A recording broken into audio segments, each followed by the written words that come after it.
샬롬. 오늘도 하나님의 말씀으로 하루를 시작하신 여러분들에게 하나님의 은혜와 평강이 충만하게 넘치시기를 간절히 축복합니다. 오늘 본문은 다섯 번째 재앙인 가축들에게 발병한 돌림병과 여섯 번째 재앙인 악성 종기 재앙에 대해서 기록하고 있습니다. 바로는 다섯 번째 재앙인 가축들에게 돌림병이 발병하기 전에 이미 네 차례 재앙을 겪었습니다. 나일강이 피로 변했고, 그 다음 개구리, 그쵸? 이와 파리 재앙이었죠. 이로 인해서 바로는 첫 번째 재앙 이후에 처음으로 이스라엘 백성을 보내겠다고 약속했고, 또 여호와 하나님을 인정했습니다. 사실 여호와 하나님께서 내리신 재앙은 모두 애굽의 우상들과의 싸움이었죠. 그러나 애굽의 신들은 여호와 하나님의 싸움에서 수치를 당했고 재앙을 막을 수 없었습니다. 그럼에도 불구하고 이 바로의 마음이 계속해서 강팍해져 가는 거죠. 이스라엘 백성들의 이 출애굽 약속을 지키지 않았습니다. 정작 식민지로 다스리고 있던 60만 명의 이스라엘 장정을 해방시킨다면 노동력의 부재로, 또한 자존심의 문제가 아니라 나라의 위기가 찾아올 수밖에 없었기 때문이겠죠. 우리가 그런 것들을 다 염두에 두고 오늘 본문의 말씀을 한번 같이 나눠야 되겠습니다. 하나님은 하나님의 명령에 순종하지 않는 바로에게 다섯 번째 재앙을 선포하시고 이를 행하십니다. 이 돌연병으로 인해서, 이 전염병으로 인해서 가축들이 몰살 당하는 거죠. 이전까지의 재앙과는 다르게 처음으로 생명에 대한 직접적인 타격이 가해지는 겁니다. 여기서 조금 더 해석의 범위를 넓혀본다면, 애굽 사람들과 함께하는 동물들이 죽는다는 것은 이 애굽의, 더군다나 이 더 옛날이잖아요. 애굽의 시스템 자체가 완전히 흔들린다라는 것을 알 수 있죠. 이 가축들이 모두 전염병을 죽는다면 애굽의 사회는 이 사회를 지탱해주는 시스템이 붕괴가 되는 겁니다. 왜냐하면 어쨌든 농경 사회였고 그 모든 것들이 무너지는 것이죠. 결국 사람이 아무리 시스템과 그 주변 것들을 잘 구축해 놓아도 그것을 경영하시는 분은 여호와 하나님이시라는 것이죠.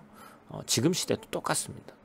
그러니 우리가 이러한 하나님의 다스리심과 경영하심을 의도적으로 인정하지 않을 때 하나님은 심판과 재난을 통해서 여호와 하나님의 정체성과 그 의도를 드러내신다는 것이죠.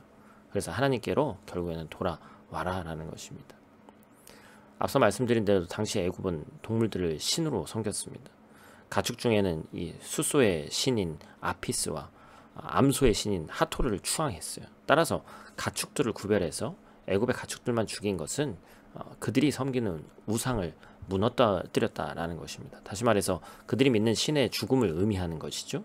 바로가 자신의 권력의 정당성을 확보하고 강력한 통치 수단으로 삼은 근거를 무너뜨리는 거예요. 그래서 하나님의 위대하심이 계속해서 드러나고 있습니다.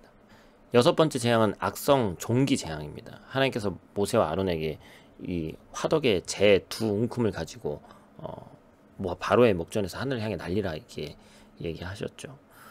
그래서 결국에는 이 화덕이라는 것이 뭡니까? 이스라엘 백성들이 노예로서 일하던 비위생적이고 가혹한 환경, 이 벽돌을 구워내는 그런 장소잖아요. 결국에 억압과 이 압제와 고통의 상징인 것이죠.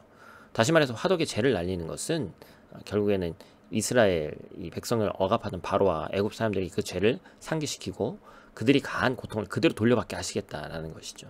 여기서 악성 종기는 구약의 욥의 피부병을 연상시키는 것입니다. 피부가 불에 댄 것처럼 붉게 부풀어 오르면서 극심한 가려움과 함께 물집이 생기고 고름이 생기는 병이에요. 그래서 이 본문의 메시지는 선명합니다. 하나님의 말씀을 대적하는 자에게는 반드시 심판이 임한다라는 것이죠. 그러나 그 심판은 단지 잘못에 대해서 재앙을 주는 것만이 목적이 아니라는 것이죠. 그 심판을 통해서 뭘 알아야 된다는 겁니까? 하나님이 이 땅의 창조자이고 세상을 다스리시는 참 하나님이다. 그 정체성을 일깨우는 것이 목적이죠. 또한 하나님께서는 언제나 우리를 사랑하기를 원하십니다. 사랑함으로 주님께서 주시는 풍성한 하늘의 복을 우리가 누릴 수 있어야 돼요. 어제 본문과 동일한 것이죠. 이스라엘 사람들을 보호하시는 그 하나님의 자녀를 보호하시는 그 모습을 우리가 보게 된다는 겁니다. 결국 우리는 하나님의 절대 주권 앞에, 그리고 하나님의 위대한 권능 앞에 겸손하게 무릎으로 나아가는 자만이 결국에 최후의 승리자가 되고 하나님이 세워주신다라는 것입니다. 혹 하나님의 심판이 임하거든 그 심판에 대한 불평과 불만이 아니라 이 역사하심을 하나님께서 이루신다는 사실, 심판이라고 얘기하니까 그 끝이 더 이상 기회가 없는 것 같지만 죽은 후에 얘기하는 것이 아니죠. 뭘 얘기하는 겁니까? 우리 삶 가운데 시험, 또 하나님이 주시는 것들, 그 모든 것을 얘기하고 있는 것이죠. 선하고 신실하신 주님께서 선하고 신실한 의도하심을 가지고 우리에게 말씀하고 계시다라는 사실을 잊지 마시길 바랍니다. 그래서 그 주님의 말씀 앞에 오늘도 겸손히 엎드려야 한다라는 것입니다. 오늘 하루도 주어진 말씀 붙잡고 승리하는 저와 여러분들 되시기를 간절히 축복합니다. 기도하겠습니다. 아버지 하나님, 내 인생에 찾아오는 위기 앞에서 하나님의 어떤 분이신지를 다시 한번 묵상하는 우리가 되기를 원합니다. 하나님의 뜻이 무엇인지를 다시 한번 겸손히 구하게 하시고 하나님을 대적하지 않고 겸손히 기도하는 자들 되게 하여 주시옵소서. 그런 자에게 하나님은 심판 대신 위로를, 저주 대신 구원의 은혜를 주시는 하나님이심을 믿습니다. 오늘도 그 하나님 앞에 겸손히 엎드리며 우리를 구원하신 그 하나님과 함께 동행하며 주의 자비와 긍휼 가운데 은혜를 누리는 하루 되기를 원하오니 하나님 함께하여 주시옵소서. 오늘 하루도 눈동자같이 지키시길 원하며 우리의 구원자 되신 예수님 귀하신 이름으로 기도드립니다. 아멘.